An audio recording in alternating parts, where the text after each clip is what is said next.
Hello and welcome to Amigos IAS. I am Adnan. In today's segment, we'll be discussing the row between Centre and Punjab government over the jurisdiction of Border Security Force.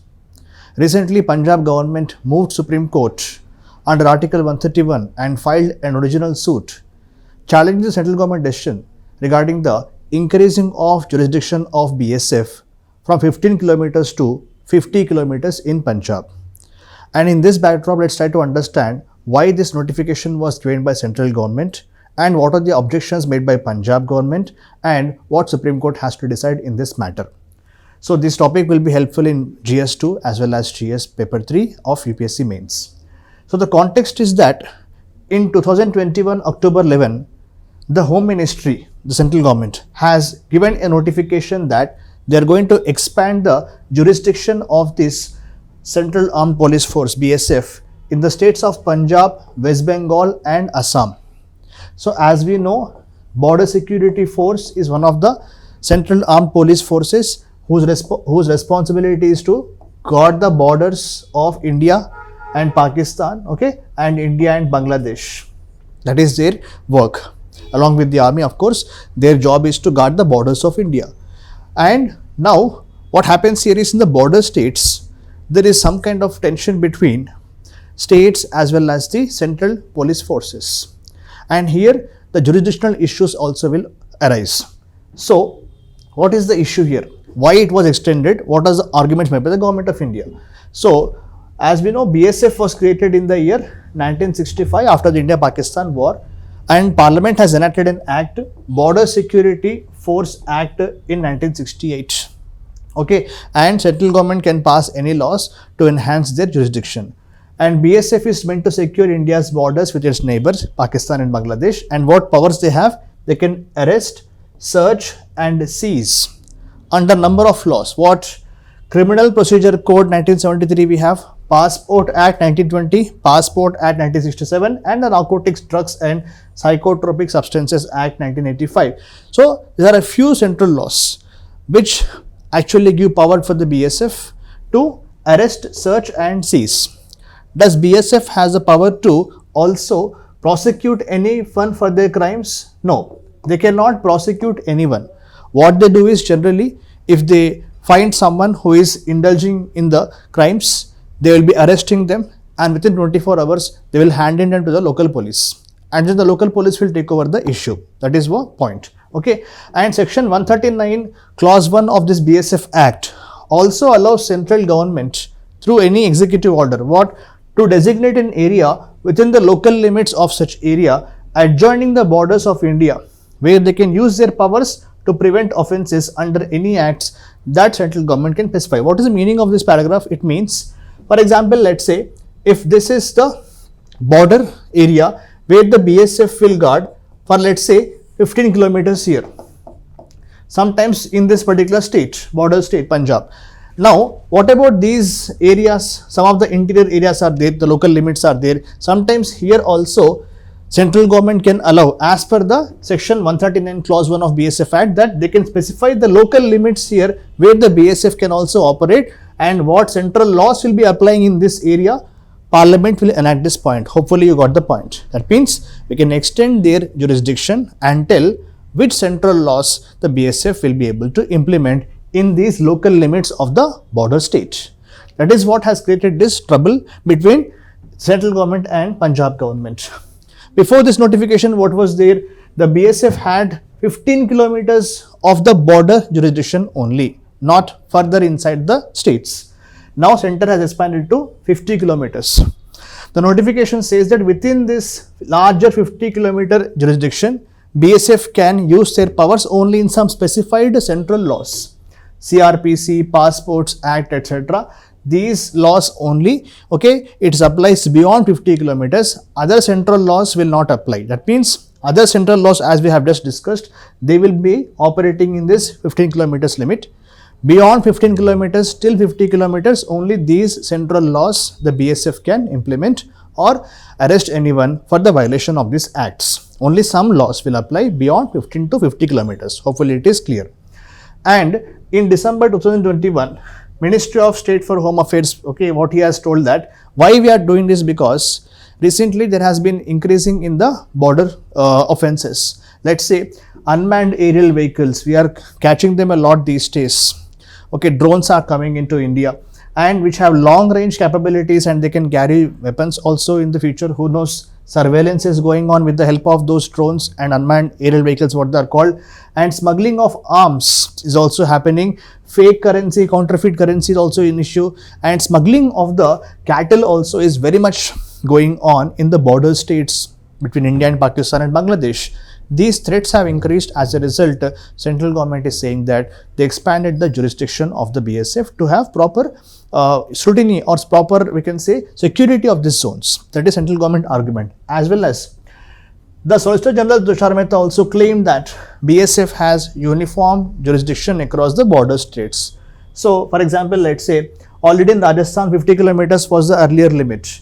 In Gujarat it was 80 kilometers, because now 50 kilometers is used. In Gujarat also, instead of 80 kilometers, it is 50 kilometers. Means central government is saying that uniformly we are applying this 50 kilometers to the border states like Rajasthan, Gujarat, okay, West Bengal, and Punjab should not feel bad that why their state also has this increased jurisdiction of BSF. Okay, that means they are saying that it is parity between all the states. But let us also try to understand Punjab government's point of view. Why Punjab challenges? Because first things first, law and order is a state subject. We see entry 1 talk about public order, okay, and entry 2 talks about the police. As we know, we have 7th schedule under article 246 of the constitution, okay. 7th schedule talks about division of subjects or powers between the center and the states. Union list, state list and concurrent list we have. In the state list, entry 1 is public order, entry 2 is police. That means the basic law and order has to be handled by the state. And now Punjab is saying that when you are increasing the BSF jurisdiction, our state is going to be impacted, and you have not even consulted us before making this kind of decision.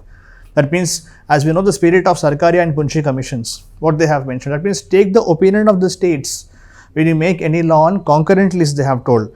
But here what happens is BSF powers will run concurrently with the police in terms of this border areas of India. Very important point. Fine. So why their opinion was not taken? They also said the notification was issued without consulting them. Already I addressed this point. And large number of cities, towns, etc. in Punjab will now be covered under this 50 kilometers thing. See, if I say Gujarat, there are a lot of marshy areas in Gujarat. If I say Rajasthan, it has desert. So even if I expand the jurisdiction of this BSF into the marshes of Gujarat or desert of Rajasthan, it won't make much problem for them. But in Punjab, there is no such geographical case. If I extend jurisdiction of BSF inside 50 kilometers of Punjab, cities and towns also are coming in the BSF's jurisdiction. So what happens here? Their clash may come, as Punjab says, between the BSF and the local police. That is why they are saying don't compare us with Gujarat and Rajasthan here. Okay. And what are the issues now Supreme Court will consider here? Supreme Court will see whether this decision was arbitrary or is there really a rational reason for government to extend the jurisdiction. First point. Second is what? Whether this notification is impinging on the power of local police and encroaches upon the state powers, as we have just learnt.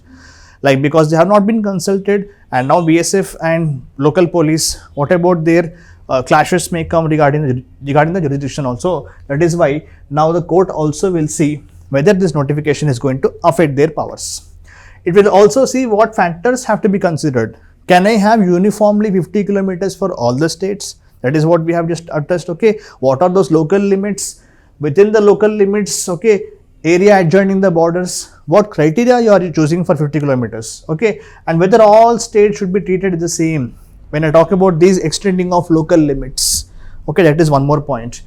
And here we have to understand that when we are talking about this extending of jurisdiction, some people say that BSF, if it goes into interior parts, hinterland of the states, it is not their job, it is the local police job. That some arguments say like that. Some say it is your job is to guard the borders but not enter into the cities and towns. Some also say that to counter this, they will say that many of these smugglers when they do all these bad activities, illegal activities, they escape into the hinterlands. And as a result, BSF jurisdiction is not covered in those areas where these people commit the crime. So both points of view are there here on both the sides. And Supreme Court will clarify on this matter. Finally, the court will decide if the notification can be challenged through original suit under Article 131. So that means Article 131 talks about the original jurisdiction of Supreme Court, and it is exclusive also, because federal disputes involving questions of legalities will be covered under the Article 131 original and exclusive Supreme Court jurisdiction. But can a state challenge central laws under Article 131 is a question Supreme Court has to solve here. As of now, this is a 3-judge bench which is hearing the case.